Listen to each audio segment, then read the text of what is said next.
नमस्कार दोस्तों, आज की वीडियो रसोई घर से है। आज हम आपको महालक्ष्मी व्रत में क्या क्या फलाहार हमें ग्रहण करनी चाहिए और क्या नहीं करनी चाहिए, वो सभी जानकारी आज के इस वीडियो में हम आपके साथ शेयर करेंगे।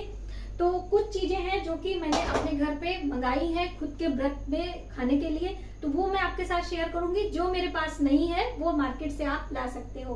तो सबसे पहले तो आपको अपने रसोई घर को अच्छे से डीप क्लीनिंग करनी है, यानी कि डीप तरीके से क्लीन करना है।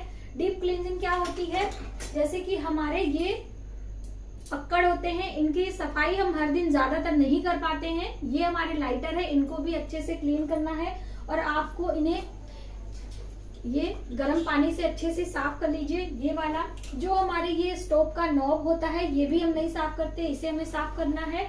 और जो हमारे, यदि आपके घर में नॉनवेज पकता है और भी इस तरह से आप मांसाहार लेते हैं, तो उन सभी जो स्क्रॉच ब्राइट होता है, यानी जिससे आप बर्तन धोते हैं, उन साबुन और उस बर्तन धोने वाले चीजों का भी अवॉइड करना है, यानी कि दूसरा आप नया लोगे।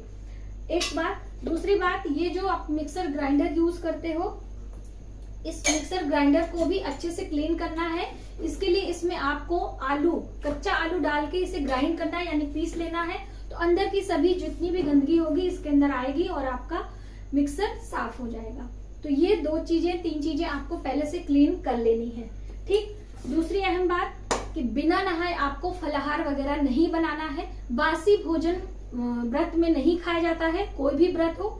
लेकिन जो हम रोस्ट करके बनाते हैं, जो हम दूध में पकाते हैं, वो बासी नहीं माना जाता है। ये भी आप ध्यान रखें। तो अब आइए फटाफट से हम जानते हैं कि क्या क्या चीजें हमने पहले से अरेंज करी है। तो क्या नहीं खाना है वो हम समझ लेते हैं। यहाँ पर ये है लाल मिर्ची, जैसे कि मिर्ची खाई जाती है, ग्रीन मिर्ची हो, रेड चिली हो, मतलब जो भी है।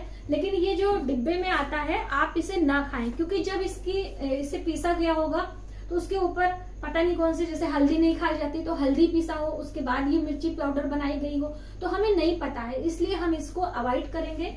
इसकी जगह पे सूखी लाल मिर्च अभी हम आपको दिखाने वाले हैं, वो ले सकते हैं।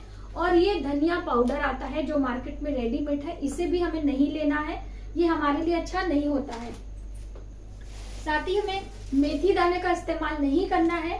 मेथी दाना जो हम सब्जियों में छौंक लगाने के काम में लेते हैं, आप सबको पता है, ये है मेथी दाना। तो इसका इस्तेमाल भी हमें व्रत उपास में नहीं करना होता है, ये आप समझ लीजिए। वहीं पर यदि आप सेंधा नमक अपने घर में पीसते हैं तो अच्छी बात है, वरना आप मार्केट से भी, ये देखिए ये टुकड़ा आता है, इसे आप पाउडर घर पे बना लीजिए, इसे धो लीजिए, सुखा के पीस लीजिए, बहुत अच्छे से आप इसे घर पे इस्तेमाल कर सकते हैं। देखिए 16 दिनों के व्रत में हम ऐसी चीजें खाते हैं जिसमें नमक का इस्तेमाल किया जाता है, क्योंकि 1-2 दिन की बात है तो हम बिना नमक के रह लेते हैं, लेकिन 16 दिनों तक बिना नमक के हमसे, मतलब आप नहीं रह पाएंगे। तो इस तरह से नमक भी आपको अरेंज करके रख लेना है। अब ये सारी चीजें हो गई। अब हम जानते हैं कि जो कुट्टू सिंघाड़े होते हैं वो तो हम ले ही सकते हैं, सभी व्रत में लिया जाता है। तो कुट्टू सिंघाड़े आप मंगा के रख लीजिए। ये है हमारा कुट्टू यहाँ पे, और ये नवरात्रि व्रत में, अष्टमी व्रत में, महालक्ष्मी व्रत में खाया जाता है। और यहाँ पर ये है सिंघाड़े के आटे। तो हमारे घर के पास में चक्की है, वहां पे सिर्फ फलाहार की चीजें ही पीसा जाता है, तो हम लोग वहीं से मंगवाते हैं, वरना आप घर में टुकड़े लाके पीस भी सकते हैं। तो ये कुट्टू सिंघाड़ा आप सबको पता है। लेकिन बहुत सारी बहनों ने पूछा था कि क्या हम साबूदाने का इस्तेमाल कर सकते हैं कि नहीं। जो ये साबूदाना होता है, यहाँ पर हम आपको दिखाना चाहेंगे, जिसकी खिचड़ी वगैरह बनती है, तो बिल्कुल भी साबूदाना, ये है साबूदाना, इस तरह से दाने दाने होते हैं। तो वैसे तो ये महाराष्ट्र वगैरह में फलाहार की श्रेणी में मानते हैं, लेकिन हमारे यूपी में इसे फलाहार में नहीं लेते हैं। उसका रीजन क्या है, जो इसके बनाने का प्रोसेस है उसमें कुछ ऐसी चीजें मिलाई जाती हैं जो कि हम व्रत में नहीं लेते हैं। तो आप इस चीज का ध्यान रखिएगा। अभी हम हाथ धो लेते हैं, क्योंकि हमने साबूदाना छुआ है और कोई चीज हम अपना इस्तेमाल करेंगे तो वो हमारे लिए ठीक नहीं होगा। तो ये आपने जाना। और जो हमारे रसोई का कपड़ा होता है, आप कोई भी टॉवल यूज करते हैं, कुछ भी, वो क्लीन हो तो ठीक है, वरना आप अलग से पुराने कपड़े जो आपके घर में आपका कुछ भी है फट जाता है, उसका इस्तेमाल आप हाथ पोंछने के लिए अलग से रखेंगे। वो सारी चीजें आपको पहले से ही करके रख लेनी है। तो ये क्लियर हो गया। और भी क्या क्या मसाले हैं जो हम ले सकते हैं। तो मसालों में ये ऐसे ही मेरा पड़ा कि मैं आपको दिखा दूं, आप माइंड मत करिएगा। ये है लाल मिर्ची, जैसे कि मैंने आपको बताया कि लाल मिर्ची आप इस्तेमाल कर सकते हो। यहाँ पे ये है काली मिर्च, काली मिर्च भी आप ले सकते हो। यहाँ पे मैं आपको जीरा और सौंफ, जीरे से छौंक लगाते हैं। और जो मैंने आपको बताया कि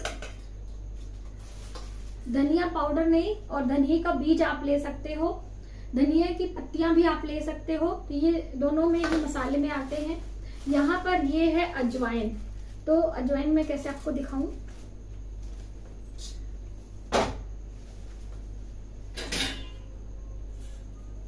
ये है अजवाइन, ये भी हम व्रत में ले लेते हैं।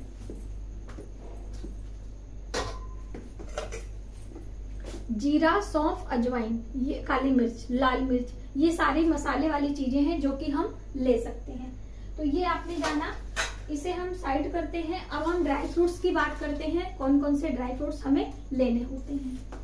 ये है सेंग दाना, जिसे कि मूंगफली दाना कहते हैं, ये भी आप ले सकते हो।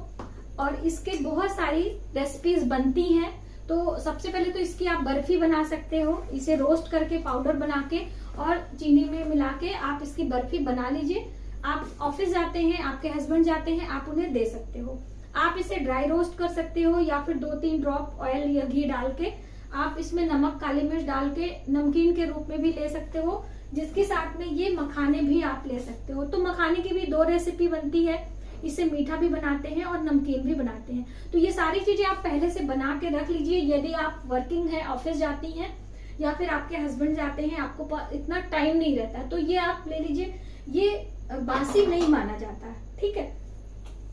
और बाकी ये जो छुहारे हैं आप देख सकते हो, यहाँ पे काजू हैं, ये सब आप ले सकते हो। और यहाँ पर ये है नारियल, और यहाँ पर बादाम। तो देखिए, ये नारियल और ये है बादाम, बादाम अभी थोड़े ही हैं। तो ये वैसे तो आप इन्हें भिगोकर, सारी चीजों को भिगोकर और फिर इन्हें ग्राइंड करके दूध में बॉईल करके लेंगे, तो एक बहुत ही अच्छा पौष्टिक आपके लिए हेल्दी रेसिपी तैयार होती है। क्योंकि देखिए, हम महिलाएं अपने लिए कुछ ज्यादा बनाती नहीं, अपने लिए टाइम नहीं निकालती हैं, दूसरों के लिए बना लेती हैं। तो इसलिए आप इसे भिगोकर और ग्राइंड करके दूध में बॉईल करके पीते हैं, तो आपके लिए बहुत ही अच्छा होता है और आपके टाइम की बचत होती है। क्योंकि जैसे हम जैसे यूट्यूबर जो होते हैं, उनके पास टाइम नहीं होता है, तो इसलिए आप सबके लिए बहुत अच्छा। लेकिन एक बात आपको याद रखना है, महालक्ष्मी व्रत हो या कोई भी हो, अष्टमी तिथि में ये नारियल हम नहीं इस्तेमाल करते हैं। चाहे पानी वाला हो, चाहे सूखा हो, चाहे नारियल की बर्फी, लड्डू, नारियल का तेल, ये सभी चीजें अष्टमी तिथि पर हमें नहीं करना चाहिए। ये हमारे लिए अच्छा नहीं होता है, ठीक। तो ये आप नोट करिएगा, यानी शुरू और आखिरी वाले दिन हम इनका इस्तेमाल नहीं करेंगे, ओके। अब बात आती है किशमिश। ये देखिए, ये भी ड्राई फ्रूट्स के अंतर्गत आता है, लेकिन इसकी खासियत हम बताना चाहेंगे कि आप इसका इस्तेमाल हर दिन कर सकते हैं। यदि आप 40+ हो चुके हैं तो आप इनका इस्तेमाल करें। आप बिल्कुल यंग रहेंगे, आपकी स्किन ग्लो करेगी और आपको अंदर से एनर्जी भी मिलेगी। क्योंकि जो हमारे डेली के जो हमारे भोजन होते हैं, उनमें बहुत सारे ऐसे मिनरल, विटामिन नहीं मिल पाते हैं जो कि इस किशमिश में हमें मिलते हैं।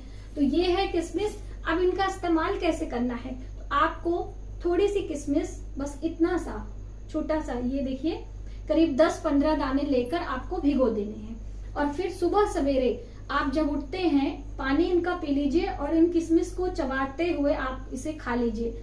हर दिन आप ऐसा करें। 40 डे के अंदर आपको इसका रिजल्ट देखने को मिलता है। आपकी स्किन बहुत ग्लो करती है, आपको बहुत एनर्जी मिलती है। वैसे आप इसे व्रत उपास में भी खा सकते हो। किशमिश के बहुत सारे इसमें आपको मिला के ले सकते हो।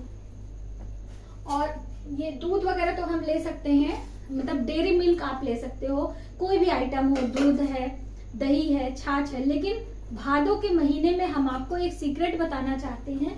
भादों के महीने में दही और छाछ का इस्तेमाल नहीं किया जाता है। हमारे आयुर्वेद के अनुसार भी और हमारे जो ज्योतिषाचार्य हैं उनके अनुसार भी भादों के महीने में छाछ और दही को निषेध माना गया है।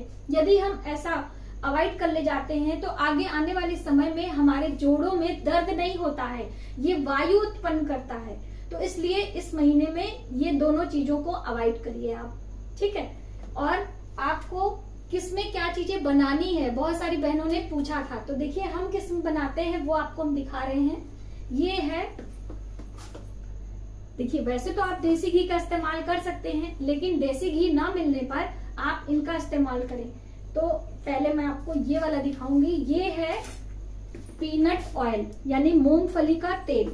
आप इसमें कोई भी रेसिपी बना सकते हो, किसी भी व्रत उपास में पीनट ऑयल का इस्तेमाल आराम से किया जा सकता है, हमारे लिए बहुत ही अच्छा होता है। और दूसरी अहम बात ये है कोकोनट ऑयल यानी कि नारियल का तेल। इसका भी इस्तेमाल व्रत उपास में करते हैं, लेकिन जैसे मैंने आपको बताया कि अष्टमी तिथि पे कोकोनट की कोई भी चीजें हमें नहीं लेनी होती हैं। साथ साथ में और भी जानकारी मैं आपको देने का प्रयास करती हूँ। तो ये कोकोनट ऑयल अष्टमी तिथि छोड़कर आप कभी भी ले सकते हो, ठीक। तो पहले और आखिरी दिन आपको नहीं लेना है, बाकी आप इसमें पूरी बनाएं, हलवा बनाएं, कुछ भी बनाएं। जैसे सिंघाड़े के आटे की पूरियां हम बनाते हैं, हलवा बनाते हैं, और जो हमारे ड्राई फ्रूट्स होते हैं उनकी लड्डू और नारियल की बर्फी बनाई जाती है। और ये सारी रेसिपी आपको हमारे चैनल पर मिल जाएगी। तो यदि आपने अभी तक वो वीडियो हमारी नहीं देखी है तो फटाफट आप चेकआउट करें, लिंक हम डिस्क्रिप्शन बॉक्स में दे देंगे, आप वहां से देख सकते हो। अपने चाय की पत्ती, अपना शक्कर यानी चीनी आपको अलग रखना है, अलग कंटेनर में आप रखेंगे, क्योंकि हर दिन जो हम इस्तेमाल करते हैं उनमें कभी ना कभी हम रोटी बनाते हैं, पराठे बनाते हैं, बच्चे फटाफट से बच्चे वगैरह मांगते हैं तो हम उन्हीं हाथों से उसको इस्तेमाल कर लेते हैं। तो जब भी हम दान करते हैं या फिर जब भी हम व्रत उपास रखते हैं तो इन कंटेनर में रखी हुई चीजों का इस्तेमाल नहीं करते हैं। ऐसा हमारे बड़े बुजुर्ग, हमारी दादी वगैरह, सासुमां वगैरह कहती थी और वही हम लोग फॉलो करते हैं। तो आज आपने जाना कि हमें महालक्ष्मी व्रत में क्या क्या फलाहार ग्रहण करनी होती है और क्या क्या सावधानियां बरतनी होती हैं। आज की वीडियो बस इतना ही। यदि हमारी जानकारी आपको थोड़ी सी भी हेल्पफुल लगे तो प्लीज हमारी वीडियो को लाइक करें, ज्यादा से ज्यादा लोगों में शेयर करें और आने वाले वीडियो के लिए सब्सक्राइब जरूर करें। मिलते हैं एक नई जानकारी के साथ नए वीडियो में, तब तक आप अपना ख्याल रखें। जय माता दी।